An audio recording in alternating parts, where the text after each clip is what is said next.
നമസ്കാരം. മോദിയുടെ ഗ്യാരണ്ടിയിൽ ആകർഷനായി ബി.ജെ.പിയിലേക്ക് ചുവടുവെക്കുകയാണ് മിക്കവരും. അതിൽ മുതിർന്ന പാർട്ടി നേതാക്കൾ ഉൾപ്പെടെയുള്ളവരുണ്ട്.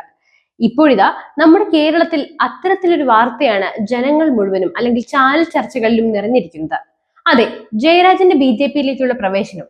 അതുകൊണ്ട് തന്നെ നിലവിൽ CPM-നുള്ള അടുത്ത ഇരുട്ടടി കൂടിയായി ഇത്. അതേസമയം തന്നെ അദ്ദേഹത്തിനെതിരെ പാർട്ടി നടപടികൾ ഉണ്ടാകുമെന്നാണ് സൂചനകളും വരുന്നത്. ഇതിനിടെ സ്വയം പ്രതിരോധം തീർത്ത് മുതിർന്ന നേതാവ് രംഗത്ത് വന്നു. തനിക്കെതിരെ നടക്കുന്നത് ഗൂഢാലോചനയാണെന്ന സിദ്ധാന്തവുമായാണ് ജയരാജൻ പ്രതിരോധം തീർക്കുന്നത്.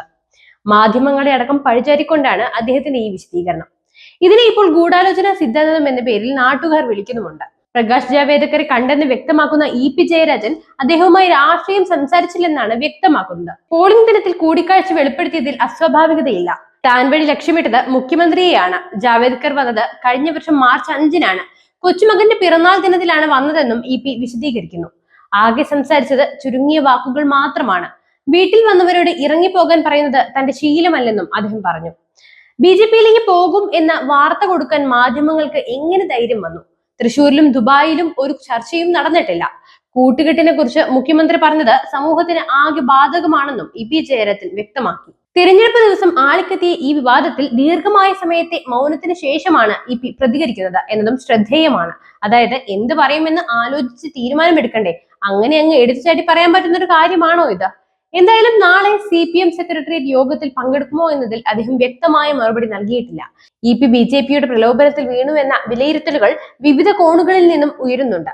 ഇതോടെ അദ്ദേഹത്തിന് മുന്നോട്ടുള്ള പ്രയാണം ഇനി അത്രയ്ക്ക് എളുപ്പവുമല്ല. തെരഞ്ഞെടുപ്പിന്റെ പ്രാഥമിക വിശകലനത്തിനായി വിളിച്ചു ചേർത്ത യോഗത്തിൽ ഇക്കാര്യം ചർച്ചയ്ക്ക് വരാനാണ് സാധ്യത.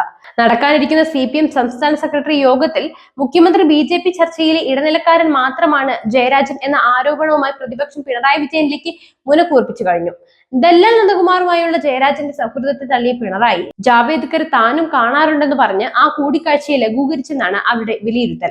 BJP-യുടെ കേരള ചുമതലയുള്ള ജാവേദ്കറെ എന്തിനാണ് മുഖ്യമന്ത്രി കാണുന്നതെന്ന് ചോദിച്ച് CPM BJP അന്തർധാര ആക്ഷേപം കടുപ്പിക്കാനുള്ള നീക്കവും പ്രതിപക്ഷം തുടങ്ങിയിട്ടുണ്ട്.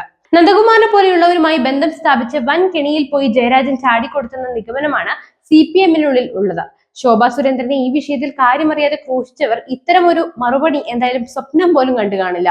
അതുകൊണ്ടെന്താ, ജയരാജന്റെ ദുർബലമായ വിശദീകരണം അതിനെ സാധൂകരിക്കുകയും ചെയ്യുന്നു. ലോക്സഭാ തെരഞ്ഞെടുപ്പിന്റെ മൂർധന്യത്തിൽ പാർട്ടിക്ക് തന്നെ നാണക്കേടുണ്ടാക്കിയ സംഭവത്തെ ഗൗരവത്തോടെയാണ് നേതാക്കൾ കാണുന്നത്. EP മുഖ്യമന്ത്രി പരസ്യമായി ശാസിച്ചതോടെ അദ്ദേഹം ഏറെക്കുറെ ഒറ്റപ്പെട്ട നിലയിലാണ്. കേന്ദ്ര കമ്മിറ്റി അംഗമായതിനാൽ ജയരാജന്റെ സംഘടനാ നടപടി ഇവിടെ എന്തായാലും സാധ്യമാകില്ല. എന്നാൽ സംസ്ഥാന കമ്മിറ്റിക്ക് ശുപാർശ ചെയ്യാം. യോഗം ചേരാനിരിക്കുന്ന സംസ്ഥാന സെക്രട്ടേറിയറ്റിന് അതിനുള്ള അധികാരമില്ല. അതിനിടെ തൃശൂർ ലോക്സഭാ മണ്ഡലത്തിൽ BJP-ക്ക് വോട്ട് മറിക്കാനായിരുന്നു EP-യുടെ കൂടിക്കാഴ്ച എന്ന വികാരവും ഉയരുന്നുണ്ട്. എന്തായാലും അതിന്റെയൊന്നും ആവശ്യം തൃശൂരിൽ സുരേഷ് ഗോപിക്കില്ല. ജനമനസ് കീഴടക്കിയ അദ്ദേഹത്തിന് ഇടതു വലതു പക്ഷങ്ങളെ പോലെ വോട്ട് മറിച്ച് ജയിക്കേണ്ട ഗതികേടില്ല.